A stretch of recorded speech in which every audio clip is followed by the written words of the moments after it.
doit toujours faire tchouva quand on a des erreurs, mais en tout cas, des fois on peut reporter un petit peu. À Yom Kippour, on est obligé, c'est le moment de faire tchouva et tout le monde doit faire tchouva.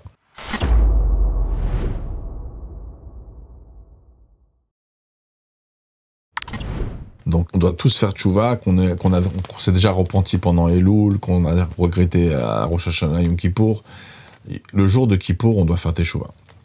Maintenant, la tchouva, donc, dans son sens le plus simple, c'est d'émettre un vrai regret de ses erreurs.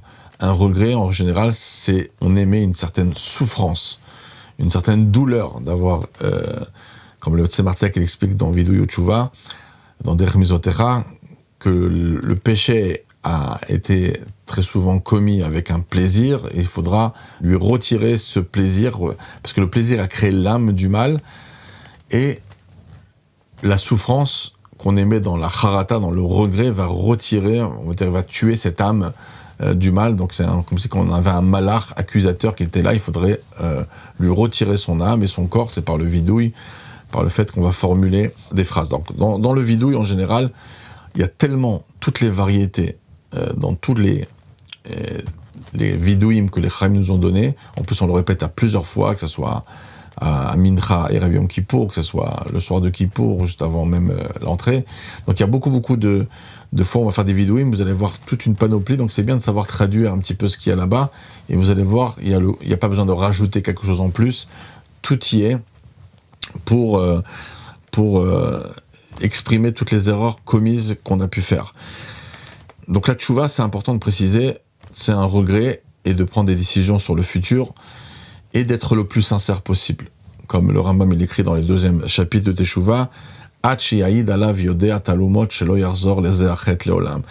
veut dire en 2 mots, pas que Dieu qui connaît le futur, c'est sûr que dans le futur, une personne peut descendre de ses convictions et retomber, mais au moins pendant le moment où elle est fait tchouva, elle est quand même très sincère. Donc il faut arriver à un maximum de sincérité et un vrai regret, avec même émettre une souffrance là-dedans. Alors on sait que Kippour, il y a encore d'autres choses qui sont extraordinaires, qui sont ce jour-là, c'est Itsumo chez Yom Mechaper, c'est la journée elle-même qui a une puissance de pouvoir pardonner, et comme c'est marqué à la fin du Siman Taf Resh Zayin, la dernière halakha, le Ramo il amène ça au nom du Rambam, dans les Chodj Gagot, etc., et c'est marqué dans la Gemara, on aura Rabbi Yochanan dans la page 7 de Kritout, qu'une personne, elle doit croire en la force de Kippour. Donc c'est important de croire que Kippour, elle a une très grande puissance de pouvoir pardonner nos fautes, mais bien sûr, on doit faire Teshuvah, Atzmo Shel Yom Mechaper la Shavim, comme le Rambam tranche, dans le 1er chapitre de Loi de Teshuvah.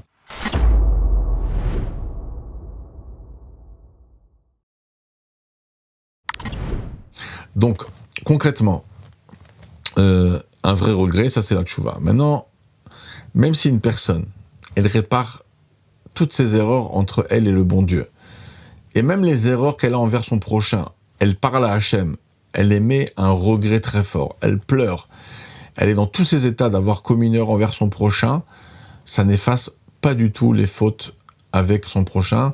La personne, le jour de Kippour, elle aura encore ses erreurs qui ne seront pas nettoyées par le jour de Kippour, tant qu'elle n'a pas réglé le problème avec la personne en question. Ça veut dire que j'ai fait souffrir quelqu'un, c'est pas simplement que si je l'ai frappé, je l'ai volé, même je l'ai fait souffrir par des paroles, on a Dvarim, si je demande pardon à Hachem de toutes mes forces, ça va pas aider.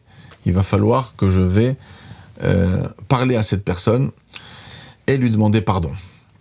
Donc si la personne n'accepte pas de nous pardonner, on va pas redemander sur place, on attend une autre fois. Donc c'est ça qu'il faut pas perdre du temps, parce que si on a 3 essais à faire, il faut les faire avant Kippour. Donc on essaye une autre fois, on laisse un petit peu passer du temps, une petite journée ou 2, on peut retenter notre chance, et une 3e fois retenter notre chance. L'idéal, c'est de l'avoir directement, ou en visuel direct, d'aller le voir, ou bien au moins de l'appeler au téléphone, etc., pour l'affronter et demander des excuses. Donc voilà, si après 3 fois on a fait ce qu'on peut, donc la personne, elle, c'est pas correct de sa part de ne pas pardonner, parce que plus on pardonne, c'est aussi une halakha, on doit pardonner facilement Kippour, surtout que même si nous on n'a pas très envie de lui pardonner, mais Hachem va se comporter avec nous de la même manière. Ça veut dire que même si nous on mériterait pas le pardon, Dieu nous pardonnerait quand même. Donc c'est pour ça que c'est intéressant même pour la personne qui pardonne. Mais je reviens. Donc vous avez fait 3 essais, c'est terminé, al pi halakha. Sauf si vous avez fait ça, vous avez blessé votre rabbin, parlé mal au rabbin. Donc là, on peut aller beaucoup plus que 3 fois. Il n'y a pas de limite de combien de fois on peut demander pardon à son rav. Si on a fait tous ces essais, en général, avec une personne, il y a plus besoin de recommencer. On est tranquille, on est propre le jour de Kippour. Bien sûr, si c'est de l'argent, des dettes, des choses comme ça, il faut réparer les choses avant la fête de Kippour. Le Chayei Adam, le Mishnah Berurah, il a même tout début du Siman Tafresh Vav, on répare, on paye nos dettes, enfin des dettes qu'on a en retard, etc. On essaye de réparer tout ce qu'il faut réparer envers son prochain.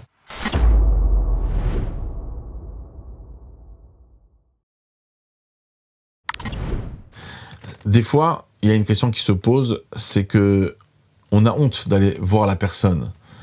Pourquoi ? Parce que c'est possible d'abord qu'on a parlé contre lui sans qu'il le sache. Et donc peut-être d'aller le voir, ça va empirer les choses. Et s'il va savoir, il va me dire mais qu'est-ce que tu as fait ? Etc. Donc il faut bien évaluer, parce que des fois on s'imagine stam des choses, mais c'est mieux d'aller demander pardon, ne pas avoir ces erreurs à Kippour avec nous. Mais dans le cas où c'est réel, où la personne, lorsque on va lui faire part, ça va la vexer encore plus, elle va savoir mais qu'est-ce qu'il t'a dit, etc. Ça va lui faire encore plus de mal.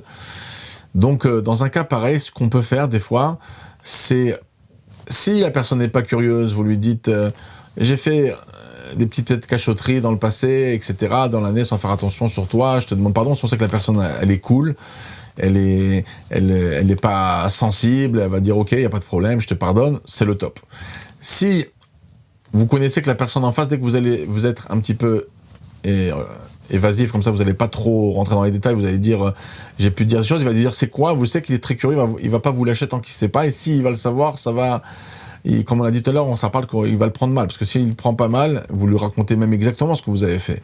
Mais dans le cas où on ne peut pas le faire, parce que ça peut le vexer, alors on lui dit de manière, comme on a dit, comme ça, floue, et après, une autre manière, c'est de dire, regarde, avec toute l'année, etc., on parle à droite, à gauche, je sais pas, peut-être que je t'ai blessé, peut-être que j'ai dit quelque chose à quelqu'un, je sais pas, etc. Même si on le sait, mais au moins on lui dit, voilà, peut-être par erreur, on dit, quoi, tu as fait quelque chose ? Non, je sais pas, mais on peut-être, moi je préfère, comme on est des amis très proches, etc., ça peut arriver qu'on puisse parler de toi avec quelqu'un d'autre, etc., ou avec toi, je sais pas si j'ai pu te faire du mal, en tout cas si je t'ai fait du mal, je voudrais vraiment obtenir ton pardon. Donc c'est aussi une solution qui est assez facile pour pouvoir résoudre ce problème d'après certains décisionnaires.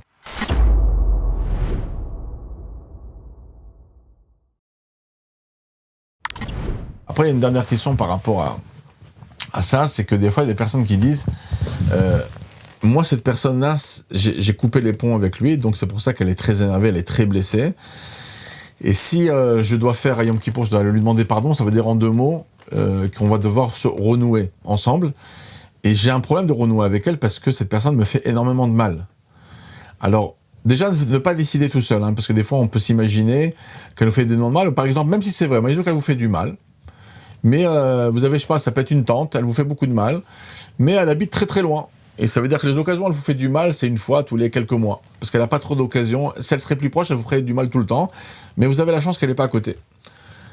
Là, c'est supportable. Vous comprenez, c'est pas la fin du monde. Ok, c'est une fois de temps en temps, vaut mieux lui dire si ça l'a vexé énormément, vous lui demandez pardon, etc. Et apprendre à supporter les choses.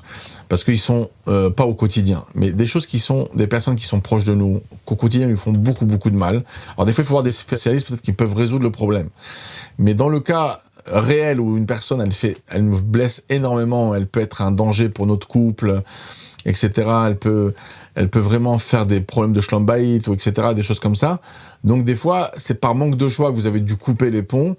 Et c'est évident que dans un cas pareil, il va avoir des permissions particulières de ne pas aller spécialement s'excuser, etc. Ou bien, si ça peut faire pire, alors de rien dire, mais si ça ne fait pas pire, des fois on peut dire à la personne, on envoie un message, regarde, j'ai pas l'intention de renouer le contact avec toi, mais je vous demande pardon pour tout, parce que je sais que t'en souffres, mais j'ai pas le choix, je dois me protéger, etc.